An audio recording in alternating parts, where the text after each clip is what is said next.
I'm Julie with baby Tula, and I'm here with Robin Kaplan. She's the founder of San Diego Breastfeeding Center. Thank you so much for coming. I'm sure World Breastfeeding Week is a busy time for you. It's hugely busy, but I'm super happy to be here. So this is awesome to finally be in your space. Yeah, we're super excited and flattered that you took the time to come talk to us. We're going to be talking about what expecting parents can do to prepare for their breastfeeding journey. Cool. But first, can you tell us a little bit about the center that you opened up? Absolutely. So I started the San Diego Breastfeeding Center in 2009, so it's coming up on 8 years. And we've grown. We have a couple lactation consultants who work with me now, and we have a nonprofit foundation that we have as well. It's kind of a little arm of our center, so that way we can help local families in San Diego if they need breastfeeding consultations and they can't afford our costs. We help to subsidize their fees, so they can come in, and we run lots of support groups and classes and things like that. Oh, nice. So what got you into that? How did you start this journey? So both my boys were not the most fantastic breastfeeders. I had taken the class, for breastfeeding. I actually told my husband at the time that he could take the night off. I didn't think it was important for him to be there. I'm like, I got this. This is normal and natural. We can do this. And lo and behold, wasn't as easy as I thought it would be. And so I had a lactation consultant in the hospital, and then when we got home and things were still not as easy as I had hoped, we had someone come to our home, and she was able to help us overcome our breastfeeding challenges. I thought the second time around, I'd already done this, it would be easy, and my second one was harder than the first. So fortunately, though, I had this lady come back to our house, and so I loved that support that she gave me. And so I wanted to provide that support to other local moms. So that's how I got into this. That is so funny. You wouldn't think that your second time around it would be even more difficult, but it was just new challenges that you didn't face before? Just new baby, and just wasn't a fantastic latcher.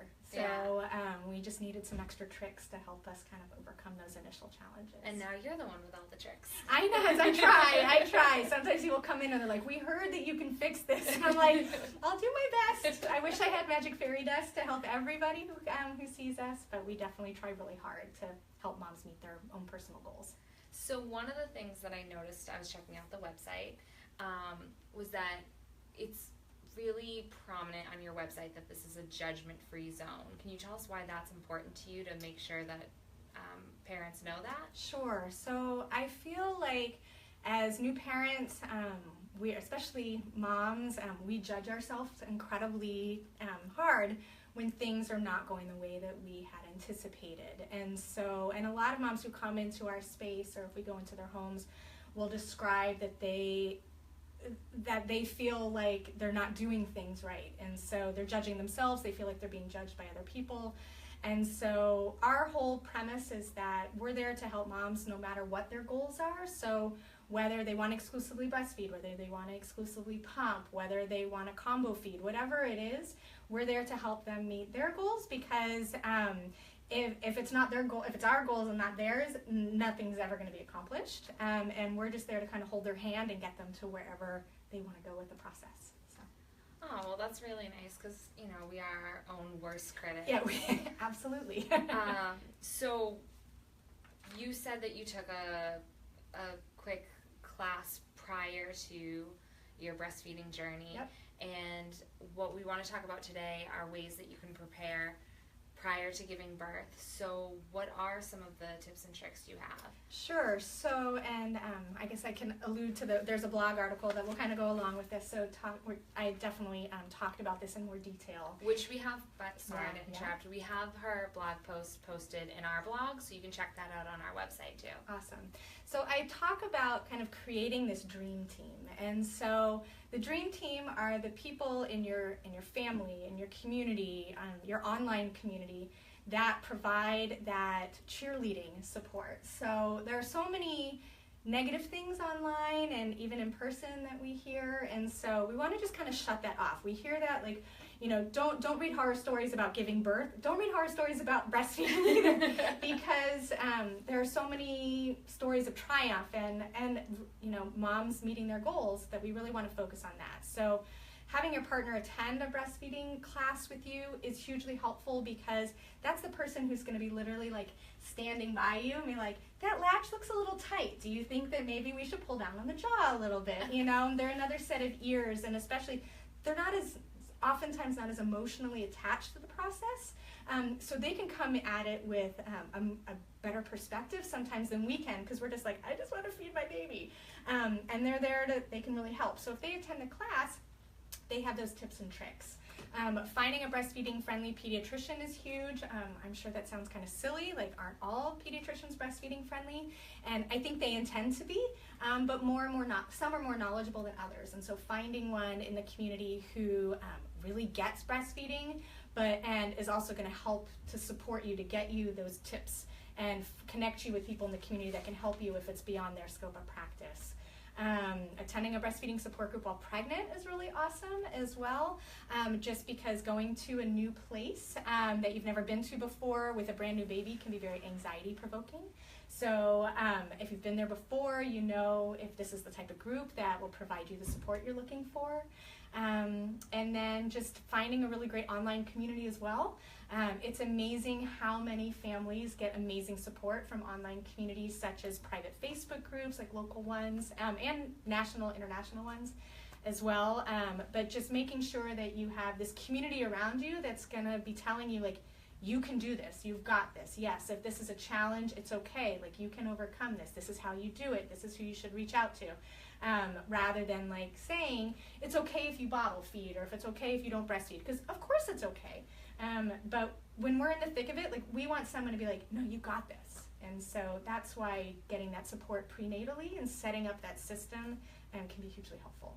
Which is such a great point. And then for you watching, the Tula online community, you already know, is such a great supportive community, so why not reach out to some of your friends that you've met on Tula Love or some of our other spaces, because, you know, a lot of them have gone through the same journey. Absolutely. It doesn't have to be just a breastfeeding, group. There are so many other groups online of just brand new parents that can be hugely helpful. Speaking of brand new parents, we did ask Facebook and Instagram for some questions that they're having on their journey now. And so if it's okay, I'd like to share some of those questions with you. One parent would like to know if you have any tips on training the baby to open wide. They said that their 5-week-old doesn't want to open wide enough to latch properly. Sure. So sometimes babies like to go on to the breast. I liken it to Maggie Simpson sucking on a pacifier, which is like that. And so the baby has this really kind of narrow latch, which can be really painful for parents or for moms when they're latching their baby, as well as sitting there for the 20 to 40 minutes while they're breastfeeding. So one trick can be even just with some positioning, and actually maybe I will borrow one of your babies. Yeah, absolutely. Come here, little baby. This is the heavy baby. So when we're lining up the baby for positioning wise, and there are all these things online, like with 36 steps to latch the baby on, I'm just going to give it to you very easily. So essentially we want to aim your nipple for baby's nose, because the baby needs to kind of lean their head back and reach in with their chin and then come up and over. And so when they do that, it often will get a wider latch. Oftentimes when moms are complaining about a more tight latch, the baby's actually latched over here, so they're kind of leaning in with their head, which when you do that, it pushes your chin away from the breast, and if you tried to do that yourself, we can't open our mouth as widely as if we were leaning back. Same as when we're drinking a bottle of water. We lean back to pour it down our throat, and so because it helps open up everything. So with some positioning, just kind of sometimes moving the baby a little bit further down and leaning into the chin so they can reach back and come in, can be really helpful. Also, once the baby's latched on, sometimes if you rest your finger right on this little divot right here where their chin is and pull down, so while the baby's already latched, that can be helpful. I've seen lots of moms, when they latch their babies, actually come in and pull down on the baby's chin as they're latching too, which can help get a wider latch. And then if all of these tricks really aren't working, sometimes babies, depending on how they were sitting in utero, can just be really tight in this area. And so they try to open their mouths, but they're just having a difficult time getting on there really widely. And so we often recommend for our families who've been really struggling with getting a deep latch to seek body work. so like craniosacral therapy or chiropractic for their baby to help really relax like the TMJ, the jaw, the neck, so that way this isn't super tight. And once this part is softened and relaxed, often they open up more widely too. But I wouldn't have even thought of that. Yeah, we're crunchy in San Diego. I like send them to the massage therapist. But those other tricks initially can be really helpful just to try on your own. Thank you. Sure. We also had a question. This parent had, with their first child, had experienced plugged ducts, and they want to know what to do to prevent that for their next birth. Great question. So the plugged duct question is kind of complicated, and the reason is there are many reasons why that could happen. One, if the baby has a tight latch and is pinching mom's nipple while baby's feeding and causing like a lipstick shape or a ridge along the side, that means that they're not creating the suction they need to remove the milk, and so that area gets pinched and kind of backs up in the breast, and that's where we get the plugged areas. So one would be if baby's pinching and the plugged ducts are being caused by the way the baby's feeding, seeking the help of a lactation consultant if all these little tricks aren't working, to help the baby get a more effective suck. Another reason plugged ducts can happen is if a mom has an oversupply, and so sometimes moms are producing more than the baby needs, and so the baby can't access all that milk because the baby's full by the time the baby is halfway through the feeding. And so managing, there are lots of different blog articles, we have some on our website as well, about how to kind of temper down a milk supply, so that way mom doesn't feel like she's constantly needing to pump after she breastfed to empty her breasts. And then there's actually something out there called lecithin, which we usually recommend sunflower lecithin rather than soy, just because soy is oftentimes GMO. And so the sunflower lecithin, what it does is it acts as, it makes your milk ducts slippery, so that way things can't stick to them. And so sometimes plugged ducts happen because mom's milk is just getting kind of backed up, and so this helps kind of move things more fluidly, for lack of a pun, and help get the milk out. So those are some tricks. And then just if you get a plugged duct, you're not getting them often, but just every once in a while, maybe your baby slept a little bit longer, treating it kind of like a swollen ankle. So to reduce swelling, you can use cold packs in between feedings to reduce the swelling, and then maybe like a warm face cloth over your breast right before the baby feeds, to just help open up the milk ducts and make the milk flow, and so it's easier to get the milk out. And that's just kind of an acute treatment for just a plugged duct here and there. Well, I hope those of you that ask the questions are watching and get the answers you need, because I think those are some really helpful tips. The woman who had asked about the plugged ducts, the reason she was asking is because she loves baby wearing, and that can be, when you have a plugged duct, you're very sensitive and you don't want anything touching you. But baby wearing is often a great tool for breastfeeding. Absolutely. So do you have any tips and tricks to share on baby wearing and breastfeeding? Absolutely. So we love recommending baby wearing and breastfeeding. One, because baby's essentially always at the restaurant. And so that way, if mom is prone to plugged ducts and baby wants to kind of snack while mom's walking around and carrying baby, baby has free access. We love it for, especially when babies start to get around that 3 to 4 month mark and they start to get really distracted, and so they're feeding and then someone walks in the room and they're like, oh, shiny, and like turn around and constantly trying to engage with everyone around them. Breastfeeding while baby wearing, it's almost like putting blinders on the horse. So they have to focus, and moms can often get really good feeding sessions in the home, or especially out in public when there's so much stimulation that the babies love. And so it will help baby to get more effective feedings often when they're in kind of an area that's more, there are more distractions. Definitely the way to hold the baby while breastfeeding, I would imagine you have lots of resources on your website, and we actually have a YouTube channel called DIY Breastfeeding that has probably 8 to 10 videos on how to breastfeed in a carrier or a wrap or a ring sling, just because the position that you're going to hold the baby in is a little bit different than when you're just walking around. So they're not necessarily going to be as kissable as when we kind of move them down. But we want to make sure that they're safe and snug while they're breastfeeding, and then kind of move them back up to the safe position after that, or the safer position of walking around and carrying the baby. And so definitely making sure that baby is as safe and secure, whether they're uptight or they move down to breastfeed and then come back up. Absolutely. We do have a couple blog posts about that, so you can check that out on our website too.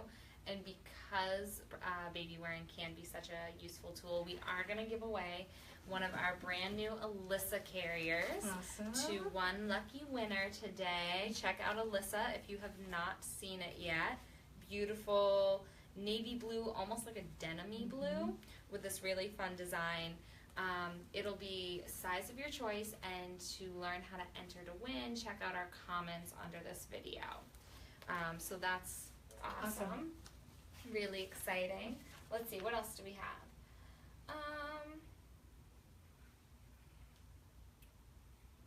Okay, so then I guess my final question for you would be, it sounds like your center is a great resource for the parents in San Diego, but what would your recommendation be for those parents who want to prepare prenatally for their breastfeeding journey but don't have access to your foundation? Sure. Or something similar? Well, so There, this here. Awesome, it's really pretty. I mean, pretty much most communities have breastfeeding resources, local breastfeeding resources. Obviously, there are plenty online. The amount of YouTube videos is astounding to really get some visual assistance, which can be awesome. There are obviously amazing blogs out there. Our go-to is kellymom.com. And she's like the Bible of breastfeeding information, and it's evidence-based. And so that's where we like to send a lot of our moms to. There are great books out there as well. And then there's a website, our International Lactation Consultant Association, ILCA, I-L-C-A, has a directory of lactation consultants throughout the world.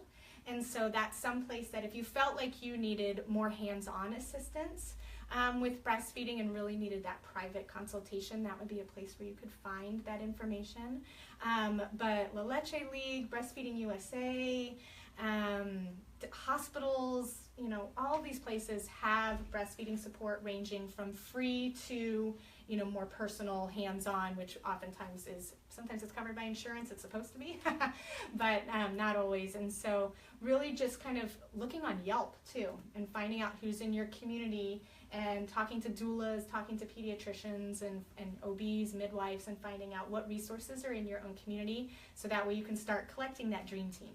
And then do you want to give us the name of your YouTube channel one more time? Yeah, so it's just DIY breastfeeding. Okay. So we definitely need more videos on there. Haven't posted in a while, but I think they're a little over 30 right now.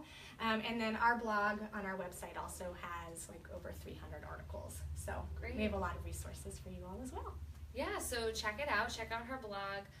It was really good. Lots of helpful tips. Especially, I think you'll see why it's so important to start the preparation prior to giving birth. A lot happens and you're going to be overwhelmed, and it's just good to get a handle on it ahead of time. So thank you again so much for coming. Thanks for having me. It was great. Have a great World Breastfeeding Week. Thank you. You too. Appreciate it greatly. Take care. Bye.